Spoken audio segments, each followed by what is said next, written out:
នៅក្នុងមង្គលសូត្របន្តអំពីយើងបានយល់អំពីមង្គលទី1និងទី2ពុទ្ធជាម្ចាស់ព្រះអង្គឲ្យយើងគេចឆ្ងាយពីបុគ្គលពីលហើយឲ្យយើងខ្សែគប់នៅបុគ្គលជាបណ្ឌិត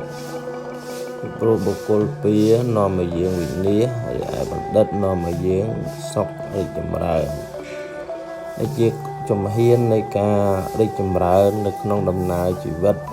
ជាមូលដ្ឋានគ្រឹះចំណេះដឹងនិងគុណធម៌ផ្សេងទៀតជាច្រើនបន្ទាប់មកព្រះសយំភូព្រះអង្គណែនាំព្រះបដៅឲ្យយើងយល់ដឹងអំពីបុគ្គលដែលគួរគោរពគួរបូជាតើបូជាជាអ្វីមានន័យដូចម្ដេចបូជាយ៉ាញ់ដោយសម្លាប់សត្វថ្វាយជាពិធីនៅក្នុងព្រហ្មញ្ញសាសនាតែនៅក្នុងព្រះពុទ្ធសាសនាការបូជាឬក៏ការគោរពនេះមាន3យ៉ាងទី1បច្ចហៈការលើកសរសើរចំពោះបុគ្គលដែលមានគុណធម៌ខ្ពង់ខ្ពស់មានចំណេះដឹងល្អចរិយាមេរយាទត្រឹមត្រូវ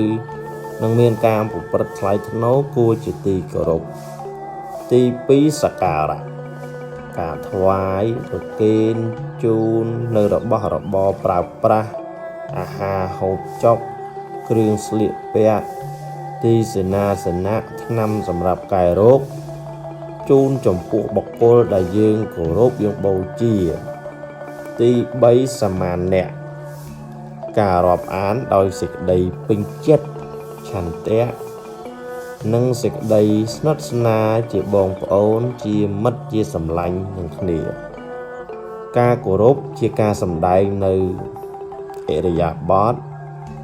អាកប្បកិរិយាសុភាពទន់ភ្លន់ថ្លៃថ្នូរជីវធម៌ដែលមនុស្សម្នាក់ត្រូវតែមានជាចាំបាច់មួយទៀតបុគ្គលដែលគួរបូជាបុគ្គលទាំងឡាយដែលមានគុណធម៌មានសិលធម៌និងមាននៅឧបការៈគុណមកលើ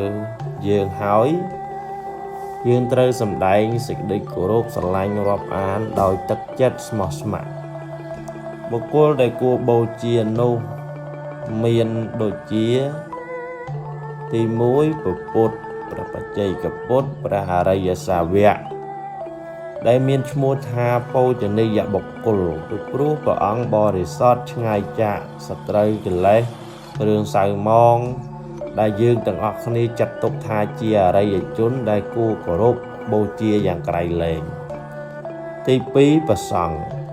បានដល់ព្រះសម្មាសម្ពុទ្ធសង្ឃដែលលោកប្រតិបត្តិធម៌ដោយប្រពៃខ្លួនឯងហើយអប់រំអ្នកដទៃឲ្យប្រព្រឹត្តល្អតាម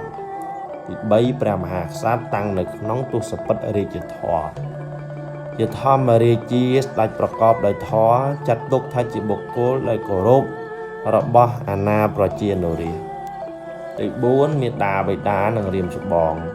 តែងប្រព្រឹត្តធម៌តាំងនៅក្នុងឋានៈជាប្រព្រំរបស់កូនចាត់ទុកថាជាបូជនីយបុគ្គលដែលគួរគោរពបូជារបស់កូនយ៉ាងក្រៃលែងមួយទៀតព្រះគ្រូឧបជាយាចាលោកគ្រូអ្នកគ្រូទេសសាចារ្យព្រះទេសសាចារ្យទេសសាចារ្យដែលបានផ្ដល់នៅចំណេះដឹងអាវាតទូមានដែលយើងគ្រប់គ្នា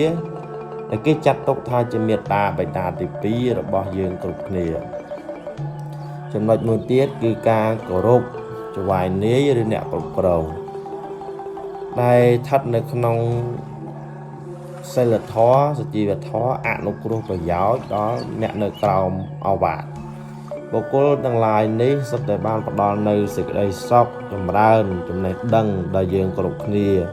ដូច្នេះហើយបានជាកិច្ចតបគុណដែលយើងត្រូវសម្ដែងការគោរពនិងស្រឡាញ់ស្ដាប់បង្គាប់ឲ្យបានខ្ជាប់ខ្ជួនរមែងនាំមកនៅប្រយោជន៍ដូចខាងក្រោមទី1ប្រយោជន៍នៅក្នុងដំណើរជីវិតនឹងបានត្រឹមត្រូវព្រោះការគោរពចំពោះបុគ្គលដែលបានបូជាចំពោះបុគ្គលដែលបានបូជា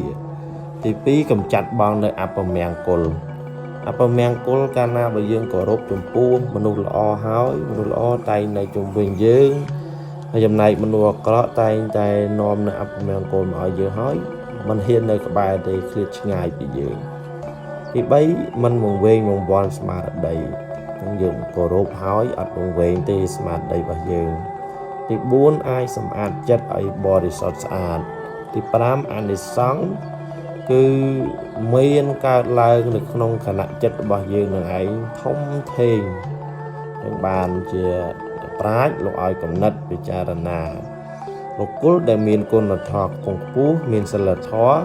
នឹងនាំមកនៅឧបការៈគុណមកលើយើងនឹងជាបុគ្គលដែលយើងត្រូវតែគោរពបូជា